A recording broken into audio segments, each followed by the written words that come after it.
Autour de tout cela, j'ai retenu trois choses. Il y a une photo dans laquelle on retrouve Monsieur Christian Malanga entre Monseigneur Utembi, président de la SENCO, et Monseigneur Ambongo, alors vice-président de la SENCO. Donc, avoir le décor de la photo, c'était probablement en 2017, lors de leur plaidoyer, pendant que le président Kabila était encore président de la République. Et soyez rassurés, ni avant la photo, ni après la photo, personne de ces deux évêques n'a eu un contact personnel avec M. Christian Malanga. Deux, il y a des gens de mauvaise foi qui présentent le chargé d'affaires de l'Annonciature, Monseigneur Andri, qui avait accompagné son éminence le cardinal Ambongo auprès du chef de l'État, avec un des assaillants, un de peau blanche qui a été dans le groupe de ceux qui ont attaqué l'honorable Vital Kamerhe et le palais du Plèbe. Il s'agit de deux personnes différentes. D'ailleurs, au moment où s'est passé ces événements à Kinshasa, Monseigneur Andri, qui avait accompagné son éminence le cardinal chez le président, était avec moi à Kananga. Donc il n'a pas la faculté de la bilocation. En troisième lieu, il y a une vidéo où on parle de Monseigneur Wakumba qui raconte ce que vous avez entendu là. Après recherche, il s'agit d'un abbé incardiné au diocèse de Lissala qui vit comme un électron libre en Italie. Donc c'est quelqu'un qui combine les choses, qui n'honore pas l'Église catholique et quelqu'un dont le dossier est traité au niveau de la hiérarchie de l'Église à cause de son comportement. Et personne, ni son évêque, ni le prêtre de son diocèse, ni les gens de la personne ne sait comment il a eu le titre de Monseigneur. Dans l'Église catholique, c'est pas comme dans d'autres églises où on se réveille le matin, on se donne le titre de bishop ou archibishop. Ça ne se passe pas comme ça. Donc là, ça ne va pas. Alors, il n'engage pas l'Église catholique. Et d'ailleurs, un prêtre qui parle d'un état de Saint-Pierre et Paul, mais il a oublié toute sa théologie. Donc, cet ordre de Saint-Pierre et Paul, tout ce qui allait sur le net, ça ne se retrouve nulle part dans la liste des ordres de Saint-Siège. Donc, tout est fausseté. Qui intronisé. Alors, cérémonie, ezali ninipo et bazali kolobana italien et to comprenant qui profondeur et sens na mobile. Misa totiko sambela pe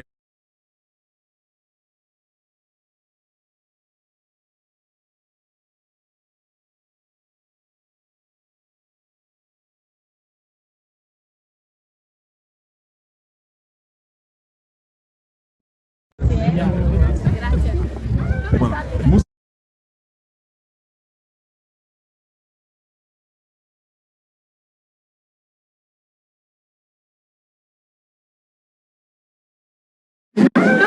Monseigneur Mbote, yo mutokoki ko décrypter les biso cérémonie et salami lelo, yo mokopi ozalaki intronisé. Alors cérémonie ezali nini po et bazali kolobana italien et to comprenant qui profondeur et sens na mobile. Misa totiko sambela pe okati ya milulu ya misa tosalaki wana biloko bikusangisa eta ya Saint-Pierre et Paul oyo ekangemi na Vatican na eta ya mboka na biso Nouveau Zaïre pote bisanga tosala lokola Kristo akangisi biso na misa tuti kosambela tolanda ye po ya koyebisa bosolo pe nzela pe bomoi oyo tosenko pesa na bana ya Nouveau Zaïre. Bongo milulu miwana toki kosala sikawa ezali kozwa bobenisi pe na bobenisi wana biso tango tosangani na Président Malanga eyamba na biso tomoni te yende alongo bani pote akoma Président ya République yango wana topesi lelo makokisi maimaso na eta ya Saint-Pierre-de-Paul na kati ya Vatican te pona biso azali de nini japonais. Voilà. Yo ozali Monseigneur Apuma, oyebani makasi na Vatican awa, notamment na milieu ya Congolais et na milieu ya Papa oyo ya liboso ozalaka Papa Jean-Paul II ozalaka exorciste na ye. C'est-à-dire ozali moto moko ozali na mayele ya bomoto mais ozali pe na mayele oyo spirituel. Okoki komona oyo liso ya moto nyonso ezali komona te. Eloko nini omoni na nzoto ya elenge mobali oyo esali que ozoye presque sous protection na yo et o présenter na ba milieu oyo ya makasi awa na Vatican. Bokutani biso na elenge oyo euti ezali mbuma ya sambo ngai nazali kokoba kosala tango na longwaki na Vatican ke na mboka boko ya kosala makambo etali développement boto tonga ekolo na biso kokoso yonga na zikuna esali te toye kozonga makambo masalemi te sikawa batuni ngai te bongo makambo masuku bena nzela boto yo lokolo mona kozo mona ndenge nini ngai nalobi te mwinda moye mosaka te tokenda kuna pe tokomi awa tozongi awa mozali kokopela bongo te na kosambela nde umeli mingi te nzambe akolukela biso moto akotindila biso moto oyo azali na makoki ya kokamba ekolo na biso na kokoso nyonso azali na yango po te azala moto azali na bokasi ya kobunda azali na elimo ya komipesa po te toluka yambo ya makambo maso bolamu bwa ekolo tango ye elenge azalaki kuna na mboka mosika na awa azwi bakokoso oyo elimo asali te baluka exorcise moto oyo akokosukisa kokoso ye azalaki nango balukiluki bote baye kokoma epa na ngai balobi tala tozali na elenge moko ya mboka na yo kasi azalaka na mboka mosusu azali na kokoso boyo mpe balebisi biso te yo okokobikisa ye kosalisa ye lokola ngai mpe nandimaki bapesa numero ya telefone na ngai abengisa ngai tosololi na ye ntango nayoki ye nalobi lobi oyo makambo yo ozali na bango okomona te maze susu te ye amoni bongo yango wana ye mpe lokola alandi makambo ngai nalobaki na ye nayebisi ete yaka okoma awa nayolisa ngai tokotambola kote na kokotisa yo na kati ya makambo na bokasi wa eklesia oyo esika ngai nazali te nakomema yo kino nakitisa yo na mboka oyo ya biso eteni ya eklesia oyo ya biso lokola ezali kuna bango mpe bayoka yo bandima eloko oyo mpe makambo maso totamboli na ye tokomi kuna mpe tozali kokoba kotambola yango lokola tokutani awa na kati ya pasika Kristo oyo asekwi lokola tolobaki na italien bongo kongaki te pote na koloba na lingala to na français ezali komonisa te nzambe oyo ayaki pote abikisa biso ayaki na elimo ya mosembo mpe na molungi monene ntango bato balingi kolanda mateya maite balobi te baboma ye mpe babomi ye akasaki te balongi ye bongo yango wana ye alungoi asekwi batiaki basoda mo bakengele ye mpo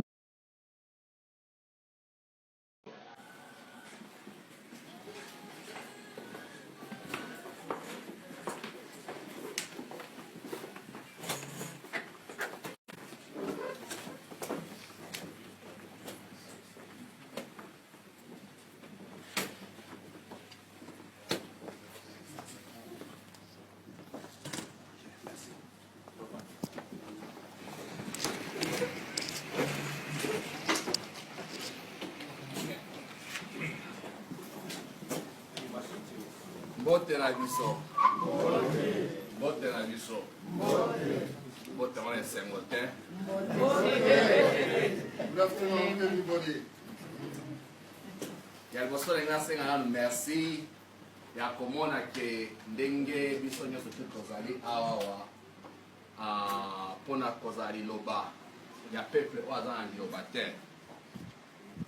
I thank everybody who are gathering here this afternoon because we like to give these people who haven't got a say, we want to give them a voice. Ya liboso na senga liboso merci mingi na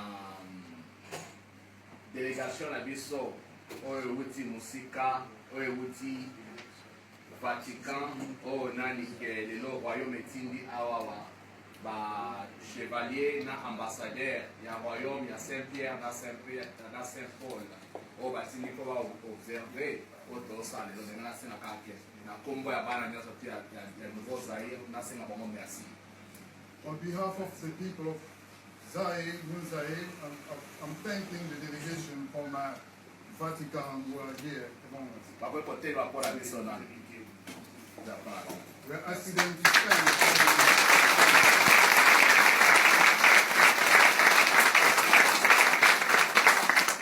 Grazie. Why is that the cell Italian I say grazie. This is the only Italian word that we can speak. Yabi barepe na olingana senga merci mingi na délégation na biso oyoyo ya bandeko na biso nyonso tu ya parlement o bauti ya Grande-Bretagne na ndeko iki o azawana tosenge pe merci mingi kende barepe ba observer makambo ezotambola na biso. Secondly, I would like to thank also the delegation from the British Parliament. Here, I can see Ricky with the friends who are here among us. So, Ricky, if you can stand up for us, just say hello. Merci,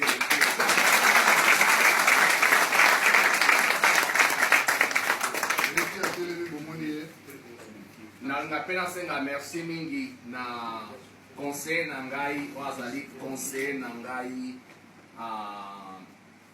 stratégie militaire sécuritaire oyo pe lelo ke awuti pe Grande-Bretagne pe etindi po pe baya kotala pe ke réunion nde toza bongo boye na osenga ndeko na nga oyo aza ke commandant Douglas akutelema po tobetelema topesela yango te.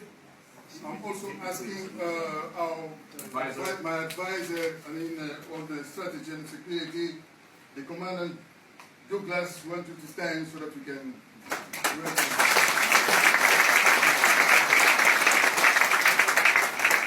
Okay. Na yango pe lisusu ke namoni na kati na biso tozala bandeko pe baza pe na oyo bauti oyo bango baza na makambo tobengi business. Na business wana eza ndenge ke otokoki kosala ke misala eza na kati ya mboka na biso bango mpe lelo baza awa kati na biso mpo bayoka eloko nini oyo tokosala mpona bareforme ya sécurité na biso oyo ekochange mboka na biso mpo tokobanuki bandeko wana délégation oyo eutaki Grande-Bretagne baza mpe pembeni na biso bakoki kotelema tomona ke toza biso moko te me toza na bato nyonso bauti mosika mpo bazala kaka na biso mpo bayaki kolela na biso délégation ya Grande-Bretagne. We have got also a delegation from Britain. We are here, they are here to help us offer employment on our country. We would like to ask them to stand up so that we can welcome them.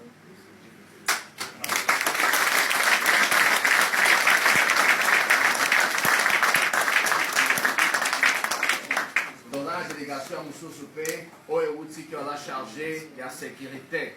Autre lui qu'il faut dans la sécurité à Malam, réforme sécuritaire, tant que tout qui dans le Vatican, tout le monde a qui est parce que c'est la papa Molino avec père spirituel, Oazawana, et ça qui est bateau à Suisse, ni à sécurité à Suisse. Nango pe na unasenga pe merci mingi que na boye ya ndeko na biso ya Suisse, ya académie ya formation ali na Suisse. Il y a sécurité peu militaire, à la pembe na biso à Sami, na senga peu merci. We are also asking our friend from Switzerland, who is ready to help us offer a reform on security. He's here among us, and we're asking him to stand so that we can welcome him.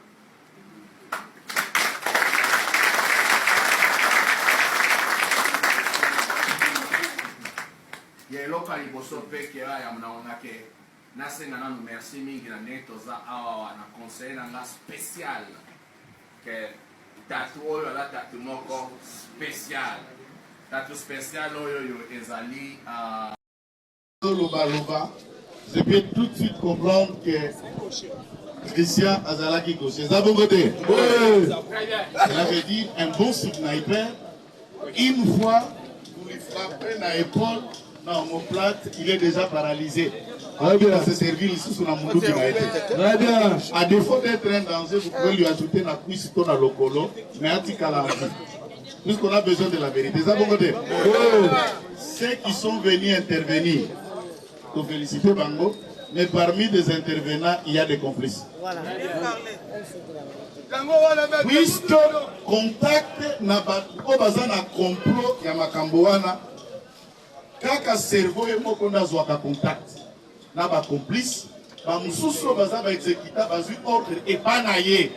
Tout ce que esa feza ko ya yebisa Bango. Très bien. Si y a eu l'argent, ceux qui ont qui na financement, ceux qui ont la complicité interne, c'est lui qui connaît ça, il n'y a que Christian.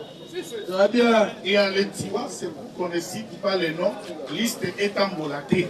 Très bien. Alors, les premiers éléments d'enquête disent ceci. Il y a pu sauter Biro Mogo de Niap, au commission CNS de Niap, ANEL. Vous avez fait des petits briefings. Il y a un premier élément à la presse et à l'opinion. Nous analysons vos propos et vos communiqués. Nous n'entrons pas dans les secrets de défense. Vous seuls, vous le savez. Malheureusement, sauf qu'il y a quelqu'un commission qui soit là, très très bazar, nous n'attendons rien de sérieux. Est-ce que là, on va m'amener?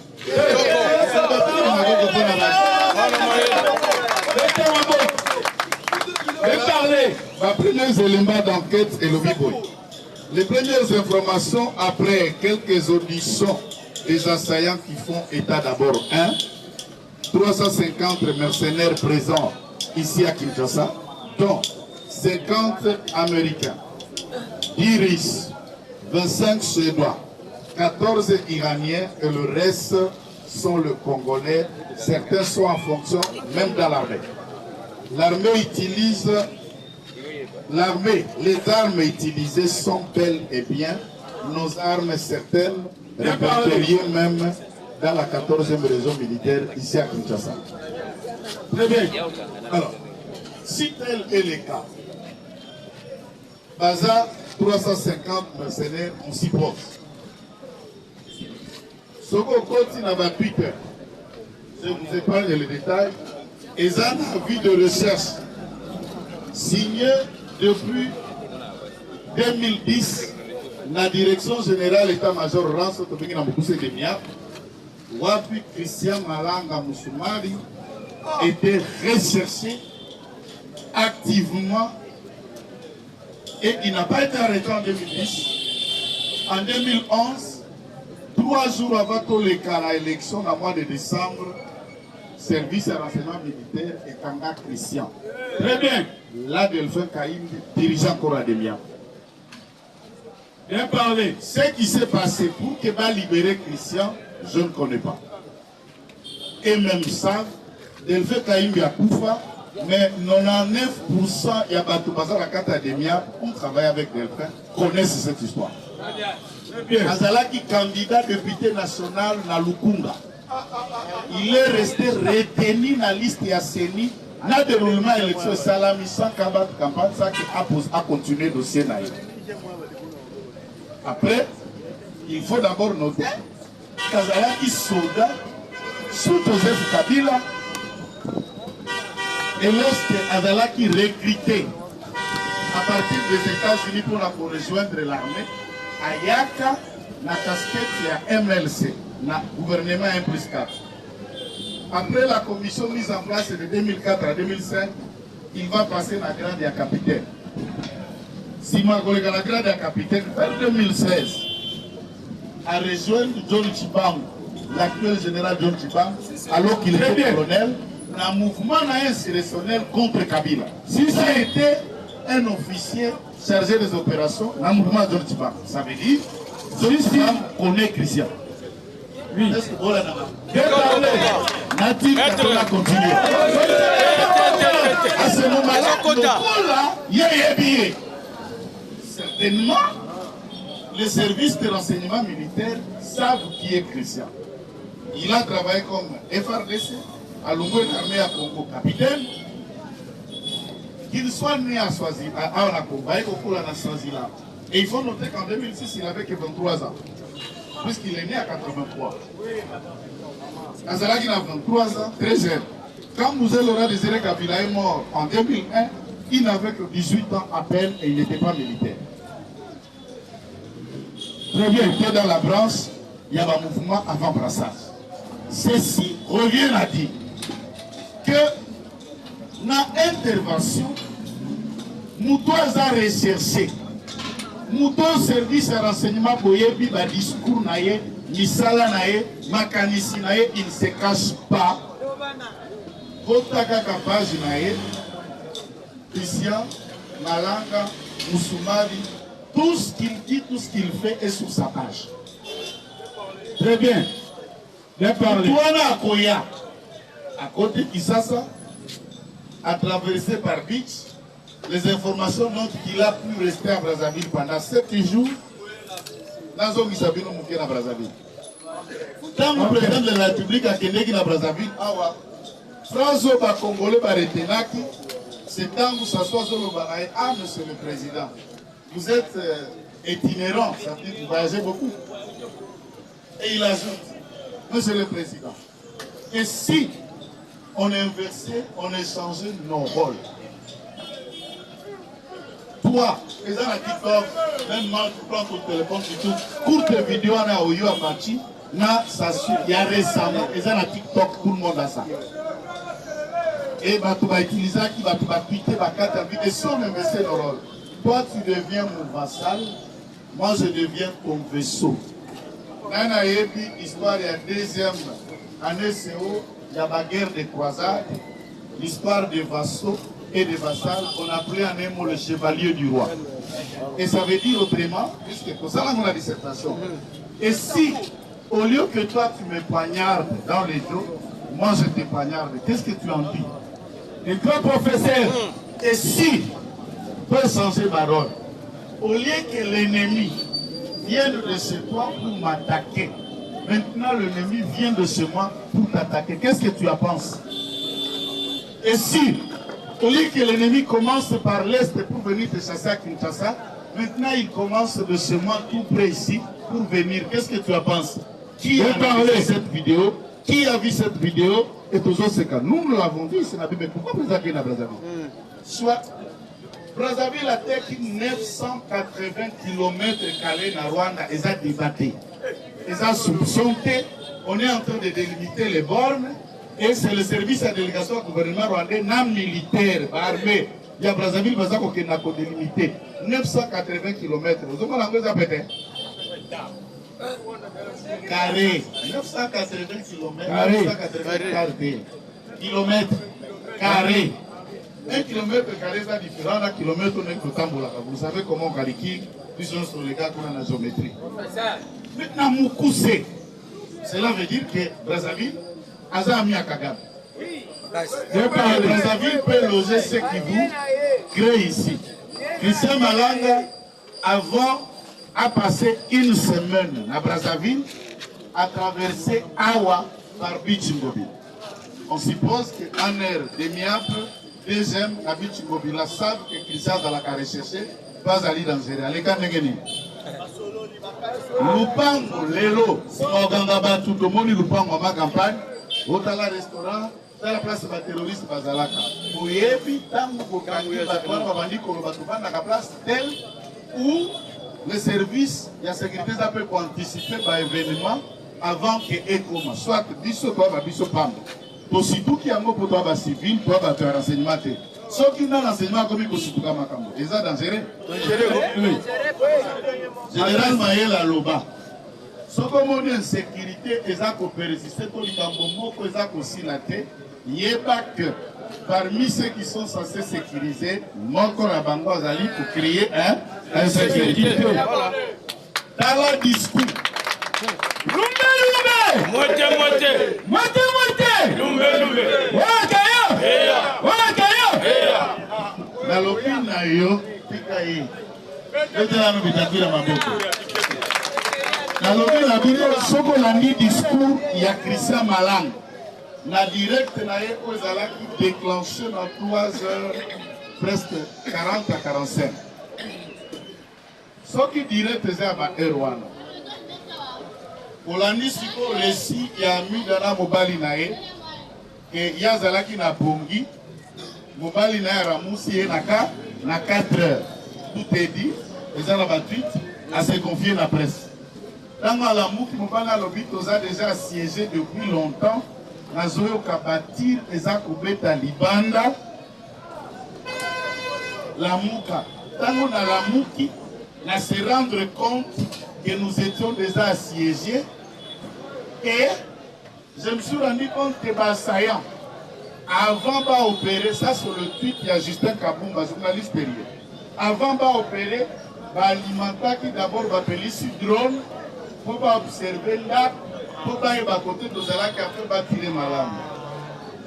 Est-ce que nous sommes là, nous avons un problème d'amnésie. Nous avons une chambre. Donc ne peut la calibanda, donc ne pumba calibanda, néanmoins au monde drone. La magie, néanmoins au yebi au batouana basala qui avant d'attaquer. Na kindoki, même attaque garde non d'akobete le solo. On le vit bagarre nous sur basi bakufa qui a sekui, a bete le liboso le solo, ne va être comme moyen après. C'est ça non? Ici,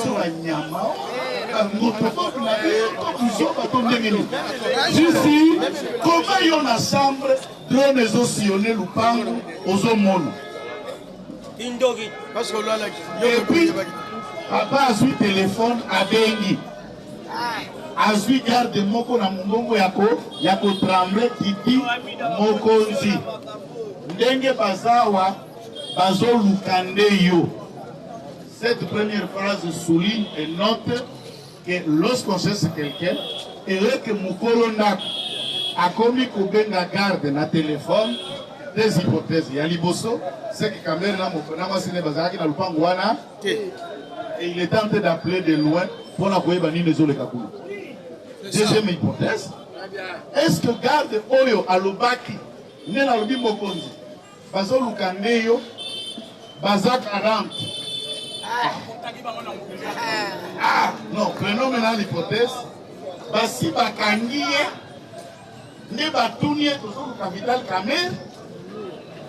Et puis, tant que Bakangiye, ne Yabani Kozona, nous avons compté nombre de Bango Baza.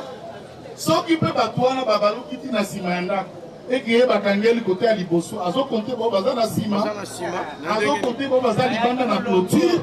Après, c'est pas un nombre na bango. Est-ce que les policiers ont la calculatrice? Azar radar, Azar prophète. Nani besoin de alors, banqueteur, tant que Bokangi va faire Christian, Bokangi peut policier wana, va faire Sabino les informations déclarées à la presse par ami. Bozo abiso banyama, wa banyama te. Bozo abiso bangotobob, bozo bangotobob te. Est-ce que Kotombola le boko lo biba? Cela veut dire qu'il y avait une complicité et des explications incohérentes. Habitango na la Mouki, naye ko se rendre compte que ndako na biso ezalaki théâtre ya Massas, on dirait un champ de bataille. Totali publication en presse, on voit un véhicule Chevrolet en panne qui était liboso, où ils ont criblé de 2 balles, et Totali porte. Alors, pas filmé dans le camp Nabango, bala qui s'habille Madoussou, il y a ma vitre nègre parce qu'il y a Massas, Bango baza 40, les policiers bazala qui 2 ou 3, bazala Mindou. Maintenant, qu'est-ce qui les a empêchés?